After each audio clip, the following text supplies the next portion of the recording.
সুপ্রিয় দর্শক মণ্ডলী, আজ মহান স্বাধীনতা জাতীয় দিবস।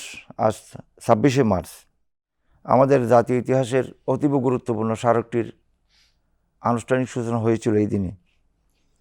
দিবসটি আমাদের জন্য একই সাথে অবর্ণনীয় বেদনার এবং গৌরবের, কারণ 1971 সালের এই দিনেই পাকিস্তানি কায়েমি স্বার্থবাদী গোষ্ঠীর 23 বছরের শাসন, শোষণ এবং বৈষম্যের বিরুদ্ধে সহস্র মুক্তিযুদ্ধের মধ্য দিয়ে আমরা শুধু একটি লাল সবুজের পতাকাই পাইনি, একটি স্বাধীন মাতৃভূমি দেশমাতৃকার এই বাংলাদেশকেই আমরা জন্ম দিয়েছিলাম সহস্র স্বাধীনতা যুদ্ধের মধ্য দিয়ে। এই কারণে আজকে 26শে মার্চের দিবসটি আমাদের জন্য অতীব গুরুত্বপূর্ণ। আর এই গৌরবময় দিবসে বাংলাদেশ টেলিভিশন চট্টগ্রাম কেন্দ্রের বিশেষ আলোচনা অনুষ্ঠানে সবাইকে আমরা স্বাগত জানাচ্ছি। আজকে অনুষ্ঠানের শুরুতে আমি গভীর শ্রদ্ধার সাথে স্মরণ করছি 71-এর মহান মুক্তিযুদ্ধের লাখো বীর শহীদদের, যুদ্ধাহত মুক্তিযোদ্ধাদের, এখনও যারা জীবিত আছেন মুক্তিযুদ্ধের স্মৃতি নিয়ে তাদের, এবং অগণিত বীরাঙ্গনাদের, যাদের অপরিসীম ত্যাগ এবং অবর্ণনীয় স্যাক্রিফাইসের মধ্য দিয়ে আমরা এই মহান দেশকে স্বাধীন করতে পেরেছিলাম। এই বিশেষ দিবসের শ্রদ্ধাভরে আমরা স্মরণ করছি আমাদের জাতীয় স্বাধীনতার মহান ঘোষক শহীদ প্রেসিডেন্ট জিয়াকে, যার অমৃত ঘোষণার মধ্য দিয়ে জাতি যখন কিংকর্তব্যপূর্ণ এবং দিশাহারা, তখন তারা তার এই ঘোষণা শুনেই মূলত মুক্তিযুদ্ধে ঝাঁপিয়ে পড়ার জন্য একটা অনুপ্রেরণা পেয়েছিল। আমি তাকে স্মরণ করছি। বিশেষ আলোচনা অনুষ্ঠানে আমরা 3 জন বিশিষ্ট ব্যক্তিবর্গকে আমন্ত্রণ জানিয়েছি স্টুডিওতে। আমি তাদেরকে আপনাদের সামনে পরিচয় করিয়ে দিচ্ছি। আমি প্রথমে পরিচয় করিয়ে দেব আমাদের রণাঙ্গনের একজন বীর মুক্তিযোদ্ধা, বাংলাদেশ মুক্তিযুদ্ধ সংসদ চট্টগ্রামের আহ্বায়ক জনাব কমান্ডার শাহাবুদ্দিন আহমদকে আমি আপনাকে স্বাগত জানাচ্ছি। একই সাথে আমাদের সাথে আছেন আরও 90-এর স্বৈরাচার বিরোধী আন্দোলনের একজন লড়াকু যোদ্ধা, গত 17 বছর ধরে ফ্যাসিবাদ বিরোধী আন্দোলনে তিনি রাজপথে থেকে আন্দোলনের সংগ্রামে নেতৃত্ব দিয়েছেন, বাংলাদেশ জাতীয় দল চট্টগ্রাম মহানগরের সংগ্রামী সদস্য সচিব জনাব নাজিমুর রহমান। আমি আপনাকে স্বাগত জানাচ্ছি। জি, আসসালামু আলাইকুম। আমাদের সাথে আরও উপস্থিত আছেন একজন বিশিষ্ট মুক্তিযোদ্ধা, পেশাজীবী নেতা, সিনিয়র সাংবাদিক এবং দৈনিক আমার দেশে আবাসিক সম্পাদক এবং চট্টগ্রাম প্রেস ক্লাবের সম্মানিত সভাপতি জনাব জাহিদুল করিম কসি। আপনাকে আমি স্বাগত জানাচ্ছি। আপনাকে ধন্যবাদ। আপনার 1971 সালের 26শে মার্চ মধ্যরাতে যে নাটকীয় এবং শিহরণ জাগা নিয়ে ঘটনার প্রেক্ষাপটে শহীদ জিয়া উই রিবুল বলে যে স্বাধীনতার ঘোষণা দিয়েছিলেন, আমি সেখান থেকে শুরু করতে চাই আজকে। আপনি কি সেই সময়কার ঘটনাবহুল এবং শিহরণ জাগা নিয়ে এপিসোড সম্পর্কে কিছু বলবেন একজন রণাঙ্গনের মুক্তিযোদ্ধা হিসেবে? আমি জনাব কমান্ডার শাহাবুদ্দিন আহমদকে আহ্বান জানাচ্ছি। শহীদ রাষ্ট্রপতি জিয়াউর রহমান সাহেব 26শে মার্চ যে ঘোষণাটা দেওয়া হয়েছে সেটা প্রেক্ষাপটটা কিন্তু বাস্তবে যা হয়েছে সেটা কিন্তু বলা না। আমি কিন্তু এখানে ছিলাম না, তখন বয়সে আমি কম ছিল। সেই তরুণ অবস্থায় আমি ছিলাম পাকিস্তান বিমান বাহিনীতে। 26 তারিখ সকালবেলায় যখন আমরা আমাদের নির্ধারিত ডিউটিতে, আমি ট্রেনিং ফ্লাইটে ছিলাম, মতিউর রহমান সাহেবের যে ফ্লাইট ট্রেনিং T-33, তো আমরা গেলাম। আমাদের পরে দেখলাম যে মতিউর রহমান সাহেব উইথ ইউনিফর্ম, আমরা ওখানে আমাদের জন্য বিরাট এক সাইনবোর্ড লিখে দিল, out of bond area for east Pakistan. Military police ওনারা আমাদেরকে রিকোয়েস্ট করলো লিভ দ্য প্লেস। আমরা চলে আসলাম, কারোর সাথে কোনো কথা নেই। পথে যা একদম সোজা ক্যাম্পে নিজের ব্যারেকের মধ্যে এসে আমরা অপেক্ষা করতেছিলাম। সন্ধ্যা 26 তারিখ চলে গেল। 27 তারিখ সন্ধ্যায় BBC সংবাদ পরিক্রমা যেটা দেওয়া হয়, সেখানে আমাদেরকে আমরা শুনলাম একজন তরুণ সামরিক কর্মকর্তা সামরিক বিদ্রোহ করেছে এবং স্বাধীনতা ঘোষণা করেছে। এর পরপরই আকাশবাণী দেবদুলাল বন্দ্যোপাধ্যায়, তখন একটা খুব হাই ফ্রিকোয়েন্সি একটা সংবাদ ছিল, দেবদুলাল বন্দ্যোপাধ্যায় প্রায় 7:30টার দিকে সম্ভবত খুব বড়াট গলায় বলল, তখন এক ডিটেলস কথাটা বলল যে ডিক্লারেশন অফ দ্য ইন্ডিপেন্ডেন্স এবং প্রোক্লেমিং head of the provisional state. এই কথাগুলি ডিটেলস আসলো এবং জিয়াউর রহমান সাহেবের নামটা আসলো। এখন আমরা বলে ফেলি মেজর জিয়াউর রহমান ঘোষণা দিয়েছে। ওটা কি এমনি 4টেখানি কথা? এটি কি এত সহজ জিনিস? এত সহজ বিষয় না। তো যে মৃত্যুর সাথে মুখোমুখি হয়েছে সে বুঝতে পারবে যে মৃত্যুর সাথে কীভাবে লড়তে হয়। জনাব নাজিমুর রহমানের কাছে একটু শুনতে চাই। আপনি তো দীর্ঘদিন ধরে আগ্রাবাদে আছেন, যদি বা 71 আপনার বয়স অনেকটা কম ছিল, কিন্তু ইতিহাসের উপর একজন অনুসন্ধিত ছাত্র হিসেবে আপনি তো এগুলো খবর রাখেন একজন রাজনৈতিক নেতৃত্ব হিসেবেও। ওই সময়কার ঘটনা সম্পর্কে প্রেসিডেন্ট জিয়া যখন উই রিবুল বললেন, তারপরে ইস্ট বেঙ্গলের বাঙালি অফিসারদেরকে সংগঠিত করলেন, পরের দিন আবার 2 দফা কালুঘাট বেতারদেরকে স্বাধীনতার ঘোষণা দিলেন, পুরো জাতি যুদ্ধে ঝাঁপিয়ে পড়লো, অনুপ্রাণিত হলো। এই ব্যাপারগুলো সম্পর্কে আপনার কাছে একটু শুনতে চাই আমি। আগ্রাবাদে ছিলাম, আমার বাবা সরকারি কর্মকর্তা ছিলেন। সেই সময় যে একটা বীভৎস দৃশ্য, এগুলো আমাদের এখন চোখে ভাসে বা মনে আছে। অর্থাৎ আপনি 6 মাস আগের কথা যতটা না মনে আছে, আপনার 5-6 বছর বা 7 বছর 8 বা কৈশোর বয়সের কথাটা অনেক বেশি মানুষের মনে থাকে। তো সেই হিসেবে আমার কাছে অনেক কিছু মনে আছে। 71 সালে যেমন জিয়াউর রহমানের আবির্ভাব হয়েছিল, তিনি দায়িত্ব নিয়ে একটা স্বাধীনতার ঘোষণা দিয়েছেন। কারণ পরবর্তী সময়ে দেখেন জিয়াউর রহমান ক্লান্তিকালে আবারও 75 সালের 15ই আগস্টের যে হত্যাকাণ্ড, সেই হত্যাকাণ্ডের পরে 7ই নভেম্বর সিপাহী জনতার বিপ্লবের মধ্যে দিয়ে তিনি ক্ষমতা নিয়েছেন। তিনি কিন্তু জেলে, তখন সামরিক কারাগারে ছিলেন, তাদের কাছে কন্ট্রোলে ছিলেন। জিয়াউর রহমানের এই অবদান তিনি শুধু ঘোষণা করে শেষ করেননি, তিনি যুদ্ধ করেছেন, সেক্টর কমান্ডার ছিলেন এবং মোবিলাইজ করেছেন আমাদের মুক্তিযোদ্ধাদেরকে বিভিন্নভাবে। তিনি দেশ ছাড়েননি। পাশাপাশি তার পরিবারের কথাও তিনি চিন্তা করেননি, তার স্ত্রী এবং তার 2টা শিশু সন্তানের কথাও চিন্তা করেননি। আমি আপনার কাছে আবার আসবো। আমি এই প্রসঙ্গে একজন মুক্তিযোদ্ধা হিসেবে, পেশাজীবী নেতা হিসেবে, সিনিয়র সাংবাদিক হিসেবে আপনার একটু স্মৃতিচারণ শুনতে চাই। জিয়াউর রহমানের স্বাধীনতার ঘোষণা এবং ওই দিন রিবুল বলে যে মুক্তিযুদ্ধের উপর একটা ইলেকট্রিফাইং এফেক্ট, যেটাকে আমরা বলি, সারা পৃথিবীতে পড়েছিল, যেটা ইম্প্যাক্ট পড়েছিল জাতির উপর। আসলে জিয়াউর রহমান এক মহৎ ব্যক্তিত্ব। 1971 সাল মুক্তিযুদ্ধ যখন 26শে মাসের ঘোষণার আগে, আমি কিন্তু তখন ছাত্র রাজনীতির সাথে জড়িত। হঠাৎ রাত্রেবেলা যখন জিয়াউর রহমানের ঘোষণাটা আসলো, আমরা কিন্তু অবাক বিশ্বে শুনলাম এবং রেডিওর পাশে বসে শোনার জন্যে উদ্গ্রীব ছিলাম সবসময়। ঠিক রাতের বেলায় আপনার আমরা থাকতাম পল্লগ্রাম রেলওয়ে কলোনিতে, ঠিক সেই তার অপোজিটে পাহাড় থেকে গোলাগুলির শব্দ শুনছিলাম, পাকিস্তান আর্মি গুলি করছিল। এই শোনার মধ্য দিয়ে যখন যুদ্ধ শুরু হয়ে গেল, মানে মানুষ তখন মুখে মুখে কিন্তু জিয়াউর রহমান শব্দটা কলোনির মধ্যে সবার মধ্যে ছড়িয়ে পড়ছে। আমরা সবাই তখন তো একটা আতঙ্কের মধ্যেও তাদের মধ্যে একটা শিহরণ জাগলো, জিয়াউর রহমানের ঘোষণা।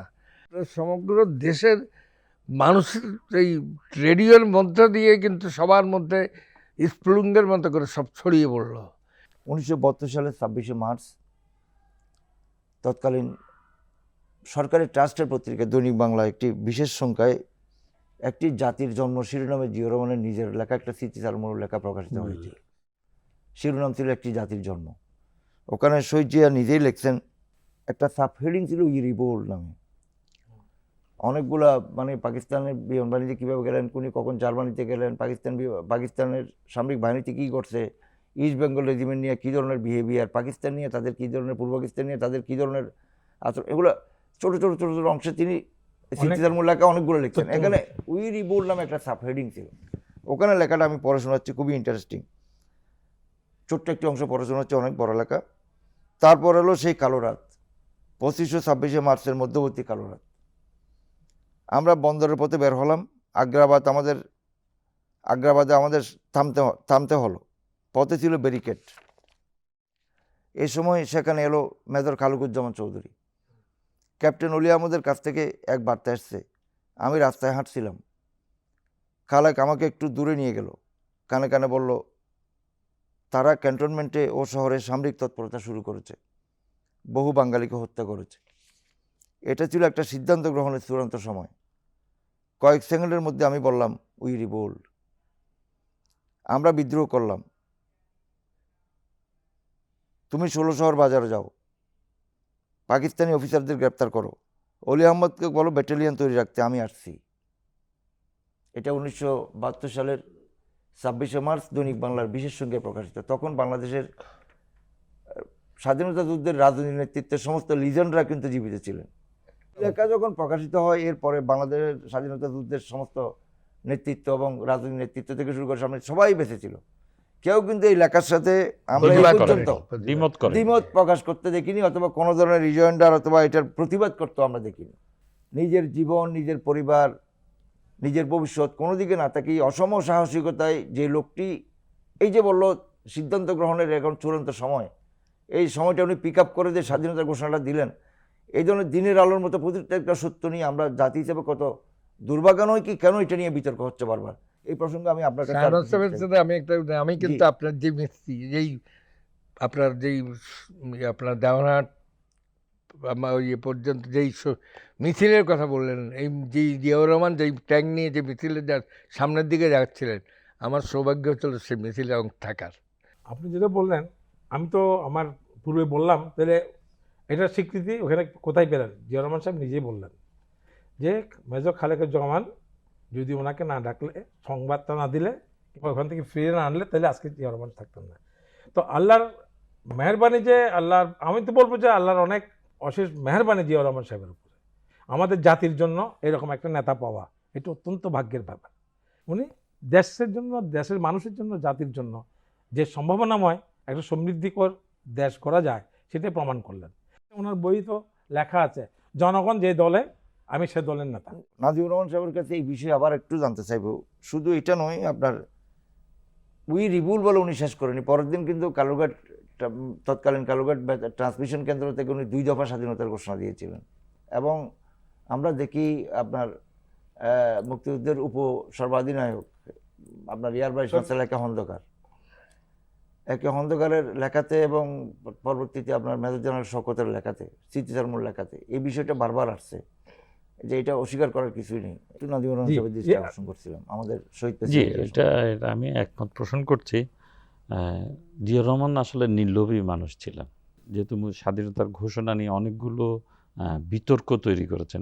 শফিউল্লাহ সাহেবের একটি লিখা আমাদের বর্তমানে স্টাবলিশড একটি বাংলা দৈনিকে একটা পড়া উনি লিখেছিলেন, আমি পড়েছিলাম সেটা।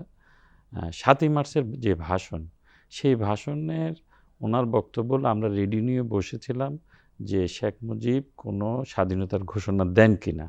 তো উনি বললেন যে কেন, এখানে কোথায় স্বাধীনতার ঘোষণা হয়নি, আমরা বাঙালি অফিসাররা যার কারণে ওদিন কোনো রিভোল্ট করিনি। অর্থাৎ এটা অযথা বিতর্কটা সৃষ্টি করা হয়েছে। স্বাধীনতার ঘোষণাটা জিয়া রহমান দিয়েছেন এবং চট্টগ্রাম থেকে দিয়েছেন, উনি রিভোল্টও আগে করেছেন। দেখুন, সত্য কিন্তু একসময় উঠে আসে। আজকে কি বাংলাদেশের চিত্র? আজকে বাংলাদেশের চিত্র হলো স্বাধীনতার ঘোষক এবং মুক্তিযোদ্ধার সন্তান, এবং যিনি প্রথম মহিলা মুক্তিযোদ্ধা তার সন্তান তারেক রহমান আজ বাংলাদেশের রাষ্ট্রীয় ক্ষমতায় জনগণের ম্যান্ডেট নিয়ে।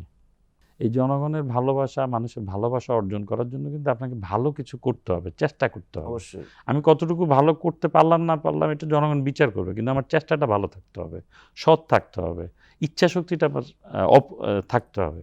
দেখেন আপনি, আমাদের এখনো হাতে ভোটের কালির দাগ আছে, কালির দাগ রয়ে গেছে। জি, নির্বাচনী যে ম্যানিফেস্টো আছে সেটা বাস্তবায়ন কিন্তু অলরেডি শুরু হয়ে গেছে কালি শুকানোর আগে।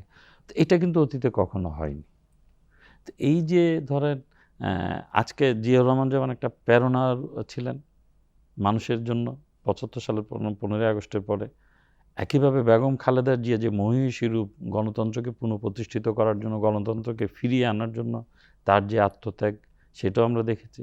আর সর্বশেষ তাদের দুজনের সন্তান তারেক রহমান আজকে বাংলাদেশ দেখছে, গোটা বিশ্ব দেখছে যে কী করছে। আমি আরেকটা বিষয়ে একটু দৃষ্টি আকর্ষণ করবো, আমাদের যারা স্টুডিওতে আছেন বিশিষ্ট ব্যক্তিবর্গ। 1971 সালের 26শে মার্চের যে সশস্ত্র মুক্তিযুদ্ধ শুরু হয়, এটার শেষ হয় 16ই ডিসেম্বর আমাদের মহান স্বাধীনতা অর্জনের মধ্য দিয়ে। জাতি একটা বিশাল এক অ্যাচিভমেন্ট, বিশাল এক অর্জন আমাদের স্বাধীনতা।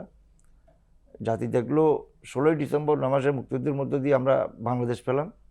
আবার 1924 সালের 5ই আগস্ট 17 বছরের ফেসিবাদী শাসনের অবসানের মধ্য দিয়ে আমরা একটা বিশাল বিজয় প্রত্যক্ষ করলাম। এই দুই বিজয়ের সাথে তুলনার মধ্যে না গেলেও আমরা এইটার রাজনৈতিক এবং আপনার একটা এই অর্জনের একটা রাজনৈতিক তাৎপর্যতা অবশ্যই আছে দুই বিজয়ের। এইটাকে আপনারা কিভাবে দেখছেন স্বাধীনতার এই দিবসে? আমি মুক্তিযুদ্ধের পরে, দেশ স্বাধীন হওয়ার পর আমি ছোট থাকলেও সেই সব আমি আগেই বলেছি যে তখনকার পরিস্থিতিগুলো আমাদের মনে এখনো আছে।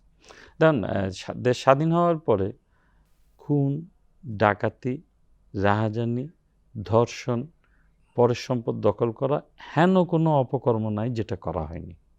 একইভাবে আমরা ফেসিবাদের বিরুদ্ধে আন্দোলন সংগ্রাম 17 বছর করেছি। একটা চূড়ান্ত ফলাফল আমরা 24-এর আমাদের তরুণদেরকে সামনে রেখে আমরা 5ই আগস্ট আমরা 5ই আগস্ট 24-এর 5ই আগস্ট তরুণদেরকে সামনে রেখে গোটা জাতি ঐক্যবদ্ধ হয়েছে। সেখানে কিন্তু রাজনৈতিক সমর্থনটা ছিল 100%। 100% সে সময় বিএনপি তার মতো করে যা যা করণীয় প্রয়োজন সব কিছু করেছেন। বিশেষ করে আমাদের মাননীয় সেই সময়কার ভারপ্রাপ্ত চেয়ারম্যান আমাদেরকে কন্টিনিউয়াসলি প্রত্যেকটা জেলা উপজেলা পর্যায়ে তিনি অনলাইনে অ্যাক্টিভ থেকে আমাদেরকে দিক নির্দেশনা দিয়েছেন যে তোমাদের শারীরিক উপস্থিতি ছাড়া বাকি যা যা করা প্রয়োজন সবটুকু করবা। আমি একই পরিস্থিতি 5ই আগস্টের পরে 24-এর 5ই আগস্টের পরে কিন্তু পরিলক্ষিত করলাম যে একটা শ্রেণী তৈরি হয়েছে যে বৈষম্য বিরোধী আন্দোলন অথবা এটা সেটা বলে মব সৃষ্টি করে মানুষের সম্পদ দখল করা, মানুষের ব্যবসা প্রতিষ্ঠান দখল করা, অর্থ উপার্জন করা।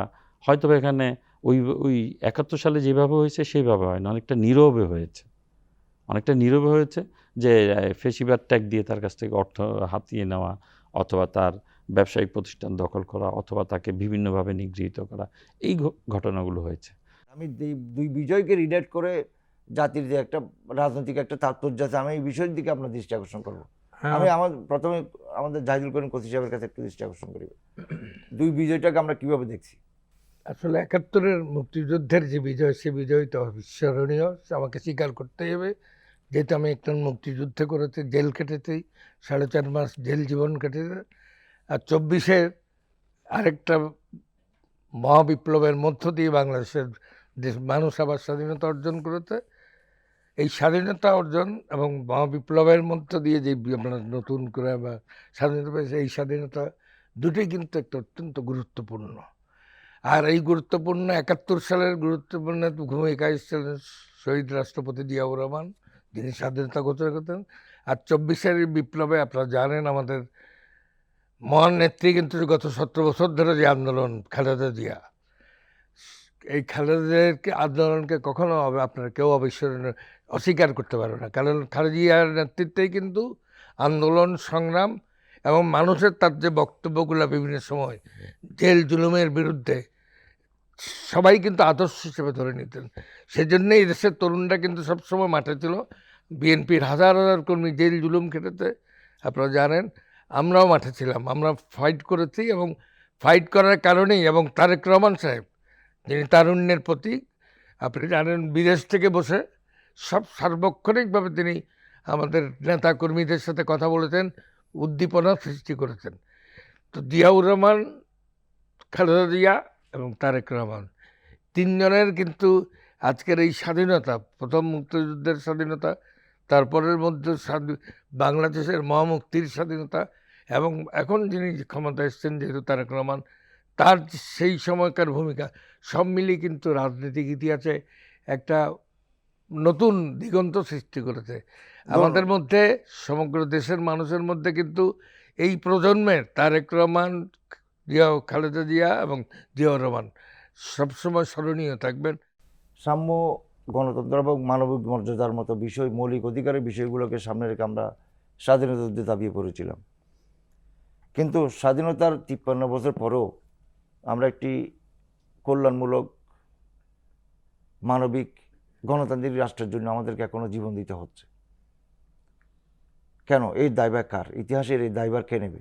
জিয়াউর রহমান সাহেব একচ্ছত্রভাবে মাঠে যুদ্ধ করে যে সিলেট অঞ্চলে তার যে বীরত্বগাথা ইতিহাস, কিন্তু ওনাদেরকে জেনারেল উসমানী সহ ওইদিকে ব্যস্ত রাখলেন। বিজয় দিবসের স্বাক্ষরের মধ্যে স্যারেন্ডারিং অনুষ্ঠানে ওনাদেরকে রাখলেন না। এই যে ষড়যন্ত্রের বীজ যখন যুদ্ধ চলাকালীন ছিল, এই কথাগুলি কিন্তু রাজনৈতিকভাবে এখানে কোনো সময় আমাদের নেতারা আলোচনা করেন না, কারণ আমাদের তো সীমাবদ্ধতা আছে, পারি না। কিন্তু বাস্তবতা হচ্ছে ওখানেই যুদ্ধ চলাকালীন এই ষড়যন্ত্র ছিল। এবং যেটা হয়েছে বাংলাদেশের ইতিহাসে দেখেন, 16 ডিসেম্বরের পরে এপ্রিল পর্যন্ত বাংলাদেশের প্রতিটা ঘর খোলা ছিল, চুরি ডাকাতি লুটতরাজ কিছুই হয় নাই। সবাই স্বাধীন দেশের নাগরিক, প্রত্যেকের কত মুক্ত ছিল। এই যেই মাত্র সারেন্ডারিং হলো মার্চের শেষে, 31শে মার্চ সারেন্ডার করলো অস্ত্র। তারপরে এপ্রিল মাসের প্রথম সপ্তাহ থেকে শুরু হলো। তারপর কী হলো, রক্ষী বাহিনীর সৃষ্টি করা হলো এবং রিলিফ কমিটি একটা তৈরি করলো আওয়ামী লীগে মুক্তিযোদ্ধাদের সাথে একটা। এই তখন থেকে যে ক্ষমতার জন্য তারা মরিয়া হয়ে, আওয়ামী লীগ যে টোটাল ওদের জন্মটাই হচ্ছে ক্ষমতা ছাড়া ওরা কিছু বোঝে না। এই রিলিফ কমিটি হয়ে মুক্তিযোদ্ধাদেরকে পর্যন্ত তারা সহ্য করতে পারে নাই। কারণ 16 ডিসেম্বরের পরে মুক্তিযোদ্ধারা এই বিভিন্ন সেক্টরে, যেমন চট্টগ্রাম শহরে আমরা ডাক্তার মাহফুজ সহ আমরা 7 হাইকমান্ড ছিল, ইঞ্জিনিয়ার আফসার সহ আমরা এটা টোটাল প্রশাসনটা আমরা সহযোগিতা করেছি। কিন্তু এই যে মুক্তিযোদ্ধাদের এই প্রশাসনিক দায় দায়িত্ব ক্ষমতা, এটা আওয়ামী লীগ সহ্য করতে পারে না। রিলিফ কমিটি গঠন করার সাথে সাথে দ্বন্দ্বে নেমে আসলো তারা। কিন্তু তারা আমাদের বয়সে আমাদের অনেক অ্যাক্টিভ ছিল, কিন্তু তারা মুক্তিযুদ্ধে যায় নাই। তারা এদেশেই ছিল, এদেশে বসেই তারা দোসর হিসেবে ছিল, কিন্তু সুযোগ সুবিধা ভোগ করছে, হিন্দুদের সম্পত্তি লুট করছে। এই 24শে জুলাই যেটা হলো, তাদেরকে শ্রদ্ধা করে এই জন্য তাদের এই যে চিতিয়ে যাওয়া, আমরা যেমন মনে করেন এটা অনেকে স্বীকার করে না, আমি নিজেকে নিজে স্বীকার করি, আমরা যে অস্ত্রের বিরুদ্ধে অস্ত্র নিয়ে যুদ্ধ করেছি। আর 24শে জুলাই এই তরুণরা অস্ত্রের বিপরীতে খালি হাতে বুক চিতিয়ে দাঁড়িয়েছে। তো এদের অদম্য সাহস, এই সাহসটা তো অস্বীকার করবে না জাতি কোনোদিন। আর ওদের এই রক্ত দেওয়া, ওদের যে জীবন দেওয়ার এই যে মানসিকতা, সেটা আসছে কেন? যে এই বৈষম্য দূরীকরণের জন্য আমরা মুক্তিযুদ্ধ করেছিলাম আমাদের বয়সে, আমরা পারি নাই, সেই বৈষম্য আরও বৃদ্ধি পেয়েছে, অর্থনৈতিক বৈষম্য, সাম্য, সামাজিক, সেটার পরিপ্রেক্ষিতেই 24 জুলাই সৃষ্টি হচ্ছে। আমাদের এই তরুণরা তারা নিজেরা রক্ত দিয়ে এটাকে এস্টাবলিশ করেছে যে আমরা এই জাতিগতভাবে আমরা পারি, আমরা প্রতিবাদ করতে পারি, অন্যায়ের বিরুদ্ধে আমরা প্রতিবাদ করতে পারি। এটা হচ্ছে আমাদের এই মাটির গৌরব। 17 বছরের ফেসিবাদের অবসানের পরে অনেক সরাই উতরাই পেরিয়ে আমরা একটা সুষ্ঠু, ক্রেডিবল, একটা ফেয়ার ইলেকশনের মাধ্যমে আমরা ফেয়ার ইলেকশন পেলাম। ইলেকশনের পরে দেখলাম আমরা বাংলাদেশের শহীদ প্রেসিডেন্ট জিয়া এবং বাংলাদেশের প্রথম মুক্তিযোদ্ধা 3বারের প্রধানমন্ত্রী বেগম খালেদা জিয়ার রক্ত এবং আদর্শের উত্তরাধিকার এবং তাদের রাজনৈতিক সংগঠন বাংলাদেশ জাতীয় দল 2/3 সংখ্যাগরিষ্ঠতা পেয়ে জনগণের বিপুল সমর্থন পেয়ে ক্ষমতায় এসেছেন।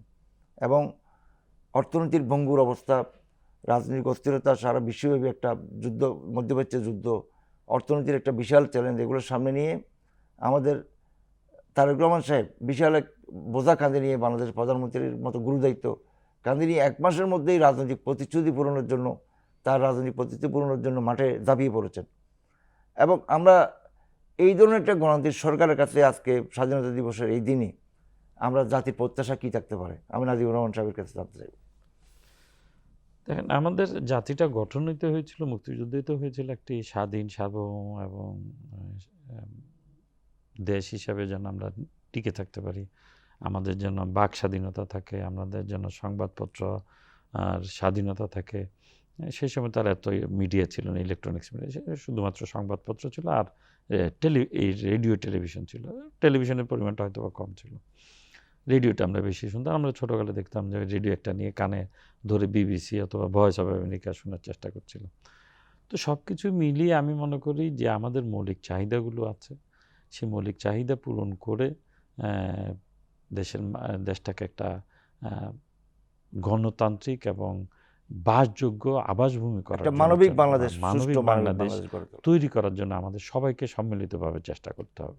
সরকার প্রধান বলেন তিনি চেষ্টা করবেন, আমার কাছে মনে হয়, আমি ওনাকে যতটুকু চিনি বা জানি, আমার কাছে মনে হয় তার আন্তরিকতার কোনো অভাব, মানে আমাদের প্রত্যেকেরই যার অবস্থান থেকে যার অবস্থান থেকে চেষ্টা করতে হবে যে আমাকে নিজেকে পরিবর্তন করতে হবে, নিজেকে ভালো হইতে হবে, তাহলে আমি জাতিকে পথ দেখাইতে পারবো, আমি মানুষকে পথ দেখাইতে পারবো। তো আমি নিজে পরিবর্তন না হয়ে আপনাকে পরিবর্তন করার চেষ্টা করে আমার কোনো লাভ নেই। আগে আমাকে পরিবর্তন হইতে হবে, আমাকে সৎ চিন্তা করতে হবে, ভালো চিন্তা করতে হবে, মানবিক চিন্তা করতে হবে, দেশের মঙ্গলের জন্য চিন্তা করতে হবে, দেশ আগামী দিনে কীভাবে ভালো থাকবে সেই চিন্তা করতে হবে, আমাদের পরবর্তী যে জেনারেশন থাকবে, আমাদের সন্তানরা যারা থাকবে, তারা কিভাবে এই দেশে থাকতে পারেন সেই চেষ্টাটা করতে হবে। বিশেষ করে আমাদের মেধাবীরা দেশ ত্যাগ করছেন, বিগত 2-3 দশক ধরে দেখছি আমরা মেধাবীরা দেশ, যেটাকে আমরা ব্রেন ড্রেন বলতে পারি। যে এই মেধাবীরা যেন দেশ ত্যাগ না করে, তারা যেন তাদের এই মেধাটা যেন এই দেশের মধ্যে ব্যয় করে, সেই চেষ্টাটা আমাদেরকে করতে হবে। আবার এটা না যে মেধাবীদেরকে আমরা তাদের আরও মেধার বিকাশের জন্য আরও স্পেস দেওয়ার জন্য যদি বিদেশ যাওয়ার সুযোগ থাকে সেটাও আবার করে দিতে হবে, সেই চেষ্টাটাও করতে হবে। তো আমাদের প্রত্যাশা থাকবে যে না, সত্যিকার অর্থে একটা বাসযোগ্য আধুনিক সমৃদ্ধশালী বাংলাদেশ আমরা তৈরি করতে পারি সম্মিলিত আমরা প্রচেষ্টার একদম মধ্য শেষ দিয়ে। পর্যায়ে আছি। এখন আমাদের নতুন প্রধানমন্ত্রী শুধু বিএনপি চেয়ারপারসনই নয়, উনি আসলে শহীদ জিয়ার রক্ত এবং আদর্শের উত্তরাধিকার। কিন্তু একটা বিশাল চ্যালেঞ্জ নিয়ে উনি বাংলাদেশের প্রধানমন্ত্রীর দায়িত্ব নিয়েছেন। স্বাধীনতা দিবসের এই দিনে আমরা এই গণতান্ত্রিক সরকারের কাছে আমাদের প্রত্যাশা কী থাকতে পারে? আপনি কি মনে করেন? আমাদের প্রত্যাশা তো চাইব যে এই বাংলাদেশ শহীদ রাষ্ট্রপতি জিয়াউর রহমান প্রতিষ্ঠা করার স্বপ্ন দেখেছিলেন। আমার বিশ্বাস আমাদের যে তরুণ প্রধানমন্ত্রী, উনি সেই বাংলাদেশ জনগণকে সেই বাংলাদেশ উপহার দেবেন, যেখানে আপনার নির্ভুলভাবে সবাই কাজ করতে পারবে, সবাই সম্মিলিতভাবে সব পেশা গোষ্ঠী মানুষ, তরুণ প্রজন্ম, অতীত প্রজন্ম সবাইকে নিয়ে উনি কাজ করার যে চেষ্টা চালাচ্ছেন, আমি মনে করি এই দেশ সফল হবেই।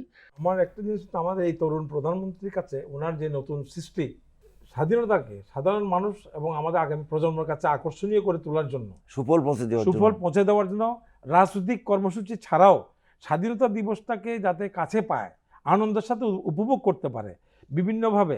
মিউজিক যেমন আমরা আগে একসময় যেমন খুশি তেমন সাজো অ্যাথলেটিক্সে, ওটা একটা আকর্ষণীয় ইভেন্ট। এখন আমাদের দেশে প্রতিটা স্বাধীনতা দিবস এবং বিজয় দিবসে একটা আকর্ষণীয় ইভেন্ট করে আমাদের প্রজন্ম যাতে করে মুক্তিযুদ্ধ কি জানতে চায়, মুক্তিযুদ্ধের দিকে আকর্ষিত হয়, জানার চেষ্টা করে। ধন্যবাদ আপনাকে। সুপ্রিয় দর্শক মণ্ডলী, রক্তের আকর এলাকা স্বাধীনতা দিবস আমাদের ইতিহাসে বারবার আসবে। আমরা বারবার এই দিবসকে স্মরণ করার জন্য, এই দিবসের গুরুত্বকে উপলব্ধি করে একটি সুখী, সমৃদ্ধশালী, মানবিক বাংলাদেশ গড়ার জন্য আমরা ভবিষ্যতে পুরো জাতি ঐক্যবদ্ধ হয়ে কাজ করব, এই আশাবাদ ব্যক্ত করে আজকে শেষ করছি।